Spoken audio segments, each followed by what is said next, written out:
We do continue following that breaking news. New here at 5:30, Dr. Robert Avose, the head of the Palm Beach County School District, says he is resigning from his position as superintendent of Palm Beach County Schools effective June 12th. He says he will take a job in the private sector now, saying it is in the best interests of his family.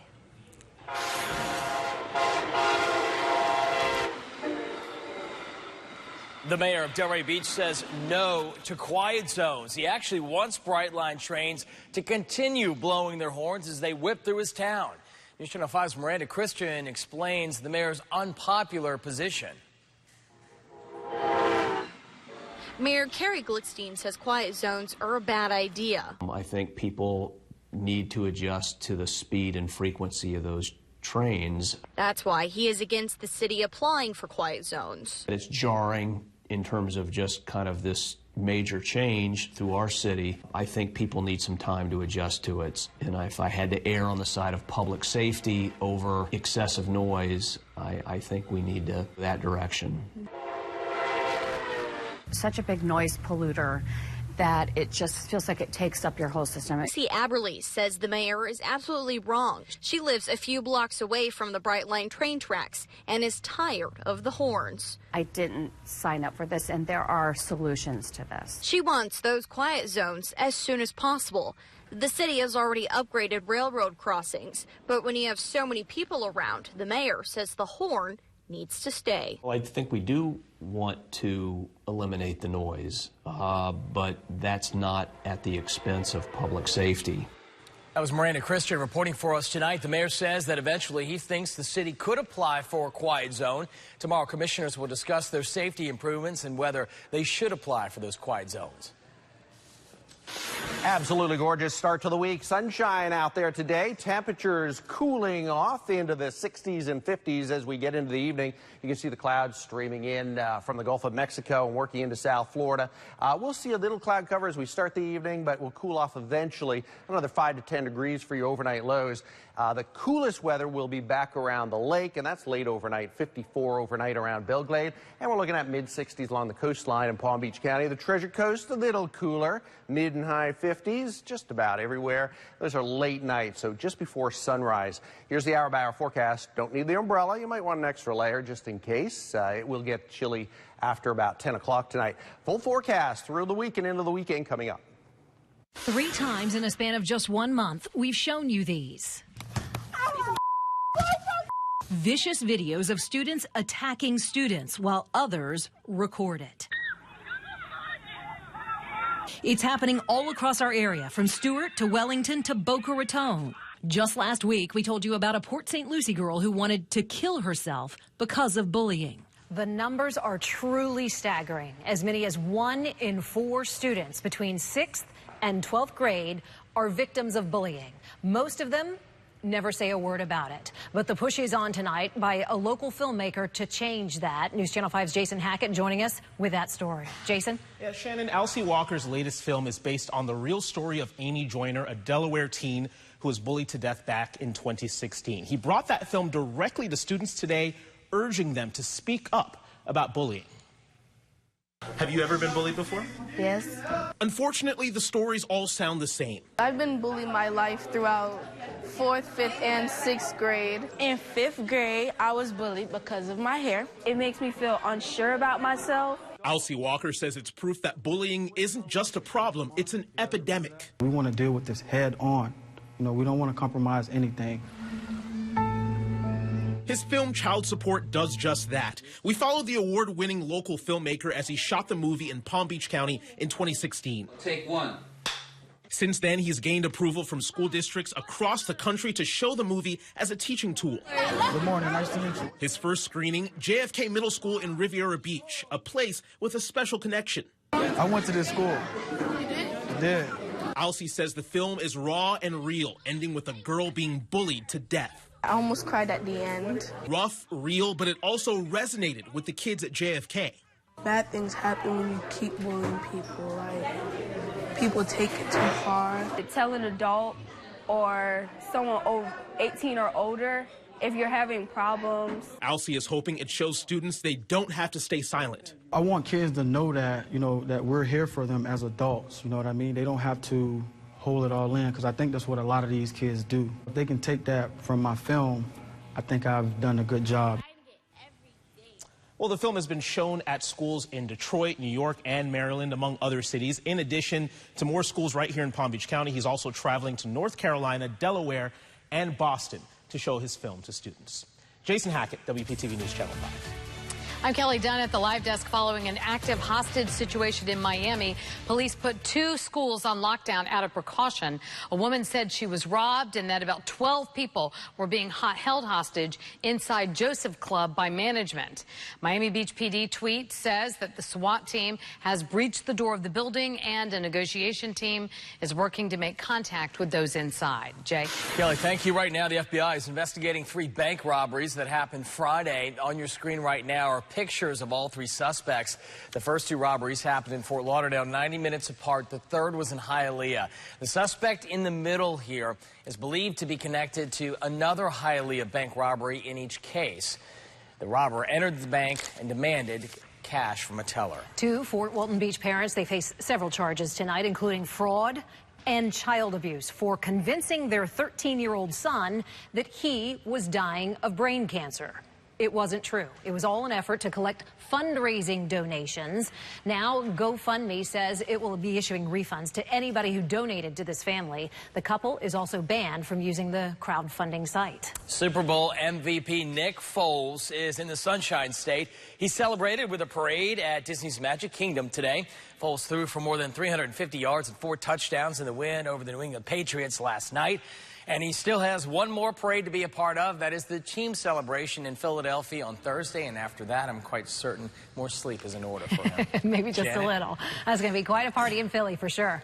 Before you tackle your taxes this year, the 4 common mistakes you need to know about to get it right the first time. And curbing the opioid epidemic by changing how they handle pain. The prescription some Nevada doctors are handing out now.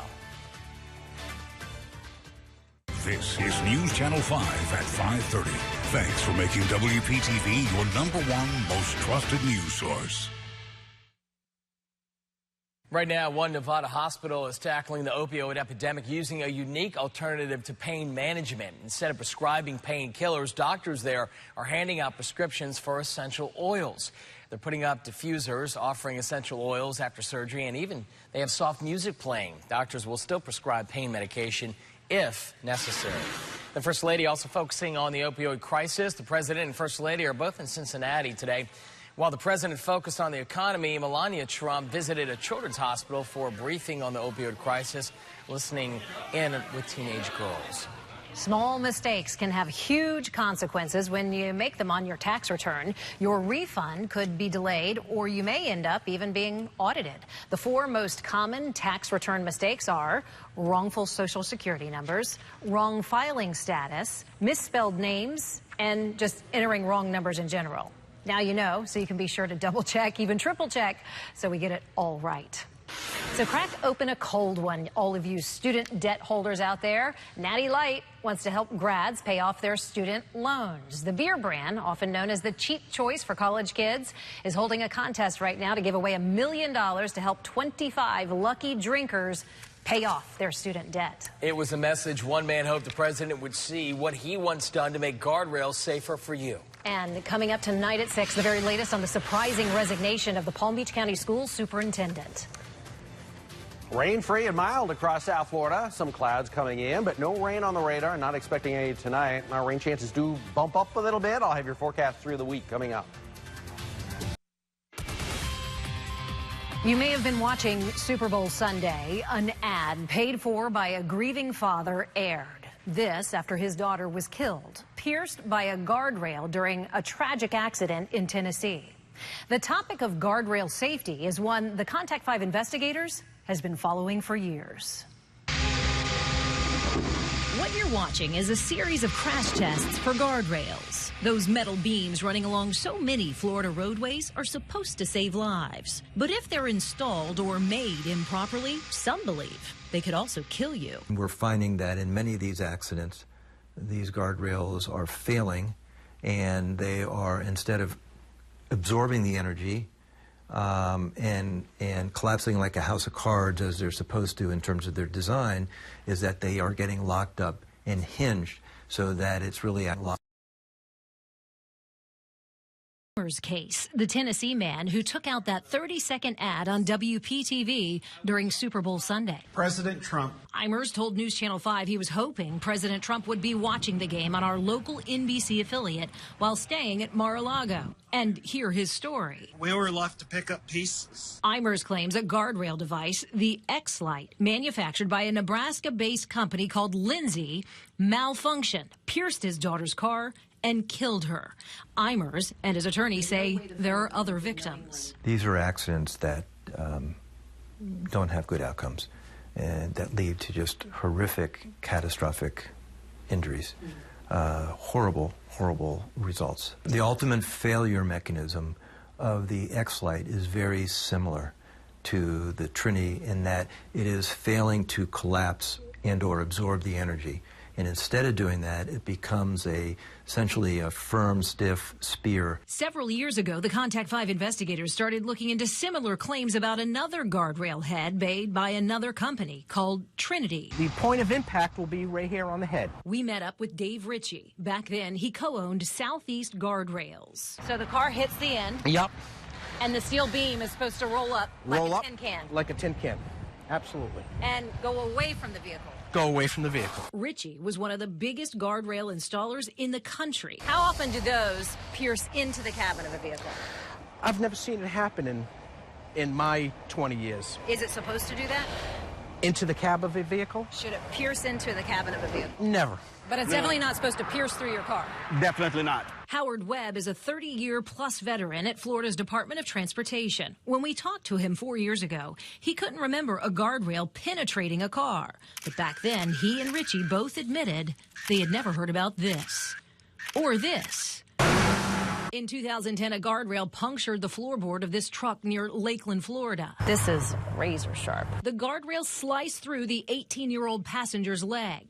Those crashes involved the same kind of guardrail manufactured by Trinity Industries. That company was cleared of wrongdoing by an appeals court in New Orleans. But today, Leopold still is apprehensive. There were a lot of design changes that occurred in the Trinity matter that I think are suspect, and there's been a lot of engineering analysis that has gone into it, and I think, on a whole, they are very dangerous on the public roadways. Still to this day? In my view, I think they are.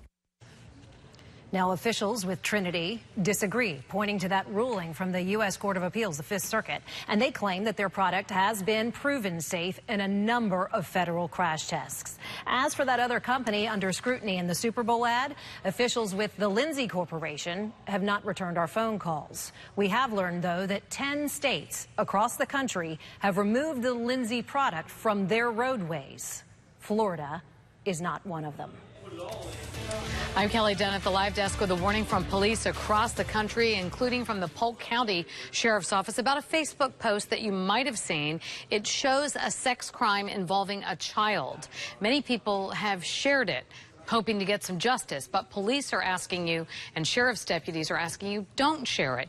It just re-victimizes the victim and could lead to felony charges for you. Instead, they simply ask you report it to the authorities. Jay. Kelly, thank you. Right now, Governor Rick Scott is in Puerto Rico addressing recovery efforts on that island. He tweeted these photos earlier today. He met with the governor of Puerto Rico, emergency management officials, and utility line workers from Florida.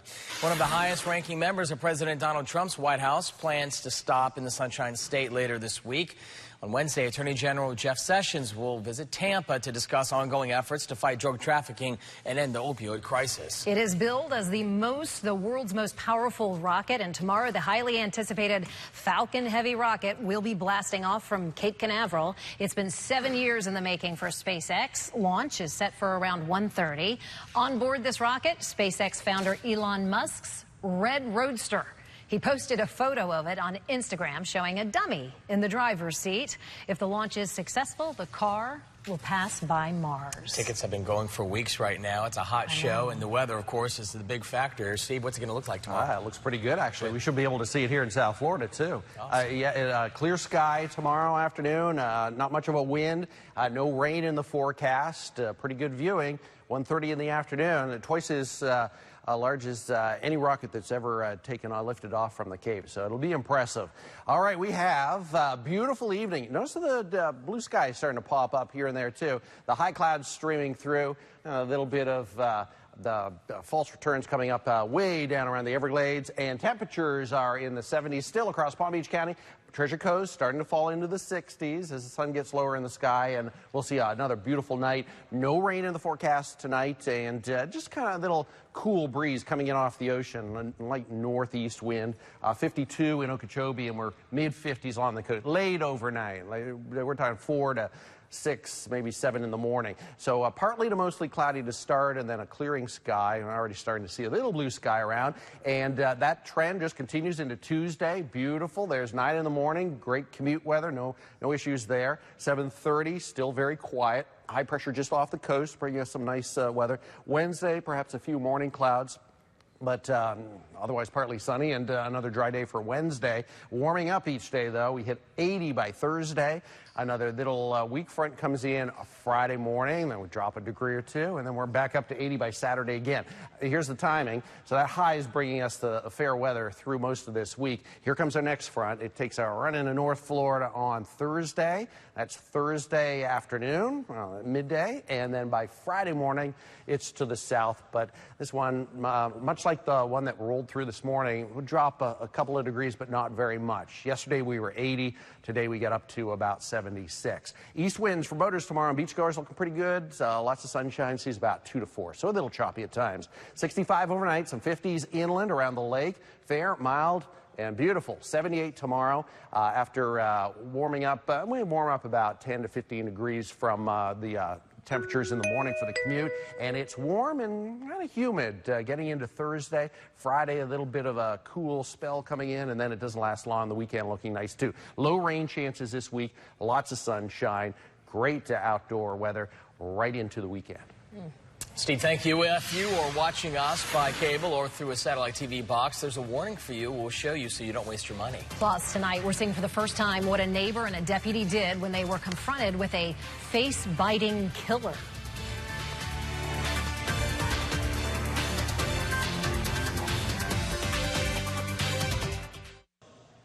If you have cable or a satellite TV box, there's a warning tonight about a new scam. Consumer reporter John Matarese warns how you may be targeted so you don't waste your money. What would you do if your cable or satellite company called you saying you need a software update? Well, you might say, okay, what do I need to do? One customer found out why that can be a very bad idea. If you subscribe to a satellite service or cable for your TV programming, you know that every now and then you have to take a break from SpongeBob as they issue equipment updates. But Daryl Ono, a DirecTV customer, says watch out if they call you.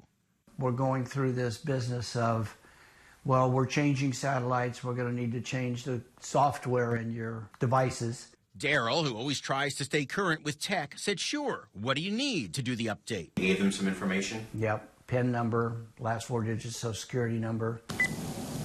Bad idea. Daryl says he gets calls from robocallers all the time and he knows to hang up, but this time was different because the caller knew his name and it appeared they were with DirecTV. They knew my name. It wasn't a random call.